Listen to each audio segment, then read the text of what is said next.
welcome. I'm just trying to get the MF Doom playlist up here. I know no one's actually watching yet live, so I figure I can take the time. Um, Very interesting release day. It is Tuesday. We're actually here on a Tuesday, showing off the new books.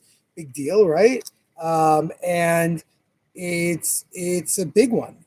There is a lot of stuff. Oh my god, I'm gonna lose my mind trying to make this playlist work. Here we go. Here we go. Scroll down. Thank you. Be cool. Everyone be cool. Let's get this little scrolly thing. Anyway, as we've talked about, again, this podcast is over 6 years old. Live stream is over 6 years old.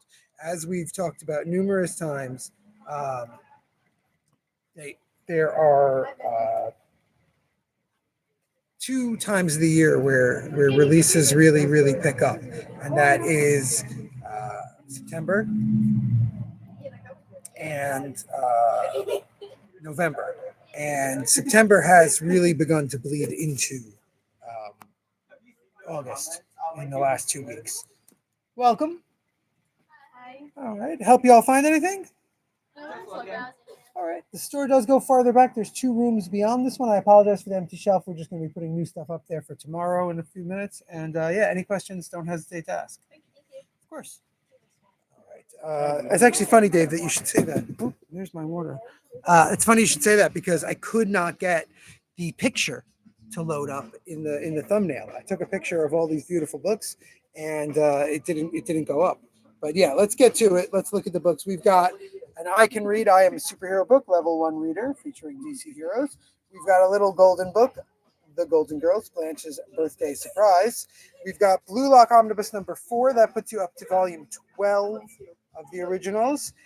We have Ferdinand Frick H's Raise the Bar, a really fun book about bodybuilding and why people do it and how it can inspire you. We have the new Manga in Theory and Practice, one of 2 new books by Araki. This one specifically discussing how he goes about creating villains in his manga. Right? Excited. We've got Jennifer Dugan and Kit Seaton's next graphic novel in their mystical world, Bite Me. It's not a sequel to Coven or Full Shift. It is just in the same world as Coven and Full Shift. The characters do not cross over. One of the characters in Coven mentions werewolves. One of the characters in Full Shift mentions something they heard about some witches doing somewhere, but they don't connect. Similarly, Bite Me.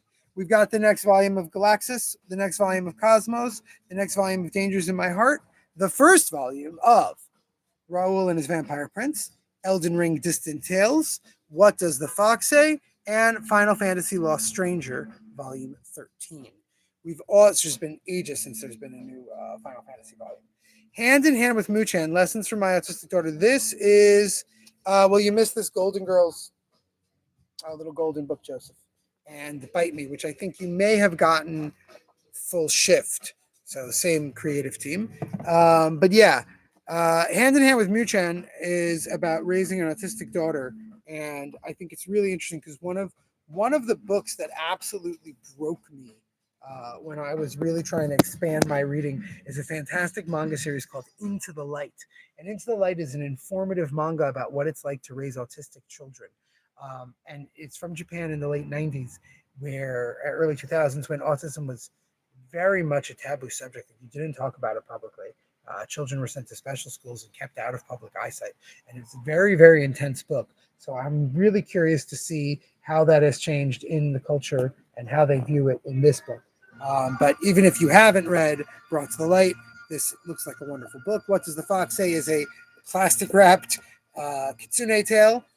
The Last Ronin finally gets a soft cover edition. Notice Marguerite's work on my body. Robin Ha's Instant Noodles and Beyond. This is a fantastic book by Robin Ha, using 93 recipes to show all the different ways various instant noodles, including cup of noodles, can be played with and added to. Absolutely amazing. Obviously, Martian Manhunter Volume 2 is a big get. Lots of people interested in that, Joe. I got one of these aside for you. Daughter of a Thousand Faces is a also animal fantasy manhwa. Avatar Legends multiple stories about different avatars and their life. The latest Avatar short book, Girls Last Tour Collector's Edition. The Sakamuzu's fantastic, famous series about two girls in a post-apocalyptic world. I think it's post-apocalyptic, right? Yeah. I've read parts of this, but never the whole thing. In a beautiful, shiny cover. Our Sunny Days, which was out last week, but then got covered. Department of Truth, Volume 7. Aliens vs. Captain America. This is by far the best, in my opinion, of the Marvel alien crossovers. Hitler has weaponized the xenomorphs. He's trying to use them to conquer the western border, and Captain America has to fight them. Dave, I didn't have you down for this. I know you were getting a lot of the Lost Marvel stuff, but I wasn't sure if you wanted this one. Gil Kane, let me know. I'll put it aside for you. Joe, I'll grab you one of those. Oz Universe Volume 2. Fred Van Lente's continued its adventure series based in Oz. EC Valor collection. I think there is, but I don't think it's for a while, Dave. Dash Shaw's latest, Like Swimmers. I adore Dash Shaw. It's a murder mystery done by a skeleton that Dash started working on during the pandemic. I think it takes place during the pandemic. Gorgeous book. Batman, Long Halloween, Last Halloween. This was the project that Jeff Loeb and Tim Sale were going to bring over to Marvel in 2022. It did not get finished. So A Murderer's Row, Chris Samnee, Becky Cloonan, Riso, Jansen, Chirillo, Chang, Sankiewicz, Marini, Johnson all contribute to this incredible tribute to the great Tim Sale. I have one aside for you, Joe. And Teen Titans Go Doodles, 85 doodles and activities featuring the characters from Teen Titans Go. I actually think I have a Captain America. There is another one, Joe, since you're here. There is another one that I was unsure of. I didn't put this book out because I want to ask someone, with all the changes that we've had happening with our hold list, I wasn't sure. I don't know if you can hear me. Joseph, I wasn't sure if anyone had actually ordered this giant Red Robin omnibus. It's a tremendous Tim Drake compendium. I did not put it out because I was not sure if it was an actual order, and I didn't want to have this only copy of this thing out. Let me know, anyone, if you want it, or if you actually ordered it from me, and I will get it for you. Tomorrow, there are almost an equally tremendous number of new books. Absolute Catwoman, Absolute Wonder Woman, Harley Quinn, Poison Ivy, Batman Bad Seed Special, tons and tons of stuff. New issue of Black Cat, tons of 2 different Ignition titles have on Bad Thoughts and Minotaur. Just loads. We're going to look at those tomorrow, God willing. Hopefully we'll get in on time. I'm a little overwhelmed with how much stuff just came in. We have been restocking the manga, and we have been trying to keep the Absolute stuff and the Marvel Premiere and the DC Compacts in stock, and combined with all the stuff. Like, I just got my invoices for next week. Just DC issues are overwhelming. New Teen Titans. There's so many new titles starting. New Legion of Superheroes.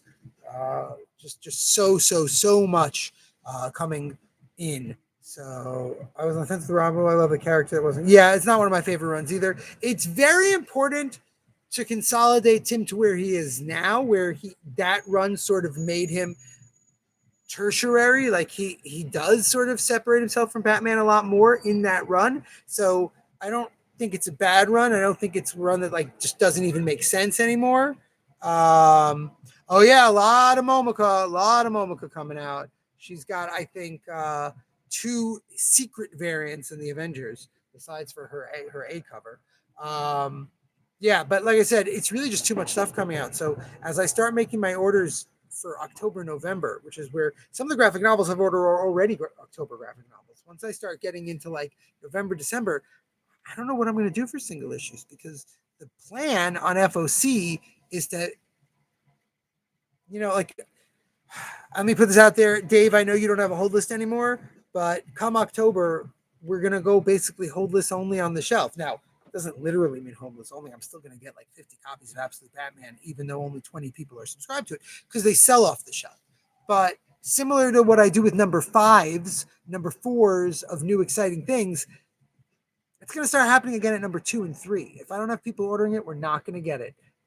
There's just too much on the shelf. Also, I don't think I'm going to get around to doing this tomorrow, but Thursday, there's going to be a sale announcement, August 30th, remember, August 30th through September 7th, as well as the holiday announcements of when the things are. That's what's going to happen on Thursday. Tomorrow, we're just going to look at new books. I hope I'll be on here to actually look at the new books, but worst comes to worst, all those books I just showed you off and all the single issues will be up on Instagram and Facebook. Speaking of, I did a really fun video on Instagram and Facebook today about Absolute Martian Manhunter #2. I got kind of insane obsessively making it, so I'd love if you could go share it, put it out there, whatever. Until tomorrow, remember,